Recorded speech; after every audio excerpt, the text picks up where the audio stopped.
তো আজকে আমরা কি রান্না করব? বাগদা চিংড়ি ভাপা। তো চলো শুরু করা যাক। আর রেসিপিটা কি দেখাবো? হ্যাঁ দেখাবো।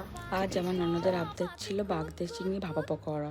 আমার শাশুড়ি প্রথমে আমাকে মাছটি ধুয়ে দিয়েছিল, তারপর আমি একটু মিক্সিং গ্রাইন্ডারে কিছুটা সাদা কালো সরষা, তারপর কিছুটা জিরে এবং 4 কোয়া রসুন, 6-7টা কাঁচা লঙ্কা আমি পেস্ট করে নিয়েছিলাম। তারপর আমি একটি পাত্রে কিছু মাছগুলো দিয়ে মশলা দিয়ে তার উপরে স্বাদমতো লবণ, স্বাদমতো হলুদ, স্বাদমতো চিনি এবং কিছুটা পরিমাণ সর্ষের তেল ও কিছুটা পরিমাণ কালো জিরে দিয়ে নাড়িয়ে কিছু খানিকের জন্য ম্যারিনেট করে আমি ফ্রিজে রেখে দিয়েছিলাম এবং সেই ক্লিপসটি নেওয়া হয়নি। তারপর একটু পাত্রে একটু গরম করে কিছুটা কালো জিরে, সর্ষের তেল দিয়ে মশলা ধোয়া জল এবং সেটি পুরোপুরি দিয়ে 15 মিনিটের জন্য রান্না করে নিয়েছিলাম। নামানোর সময় কিছু কাঁচা লঙ্কা আর কাঁচা সর্ষের তেল দিয়েছিলাম। ভিডিওটি কেমন হচ্ছে প্লিজ জানিয়ে, ভালো লাগলে লাইক কমেন্ট চ্যানেল সাবস্ক্রাইব করে দিও এবং কেমন হচ্ছে তরকারিটা জানিও।